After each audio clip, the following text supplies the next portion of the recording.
Welcome back everyone to another video. Today we're going to see how to create a PhonePe account without ATM card.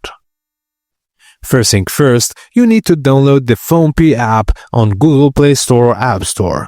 Install the PhonePe app on your smartphone from the Google Play Store or App Store, and once the app is downloaded, open it and register using your mobile number. You'll receive an OTP. Just enter it to verify your account.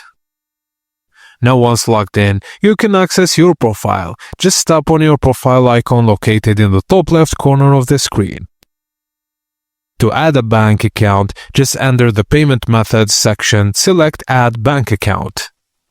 Now, choose the bank account you want to link to your PhonePe account and make sure this bank account is linked to the same mobile number you registered on PhonePe. Now PhonePe will automatically send an SMS from your registered mobile number to your bank for verification. After successful, your bank account will be fetched and linked automatically, no ATM card required. Once your bank account is linked, you can easily send or receive money, pay bills, recharge, and make online payments directly from PhonePe, all without needing an ATM or a debit card. And that's it guys, as simple as that. Thank you for watching, and please don't forget to like and subscribe for more.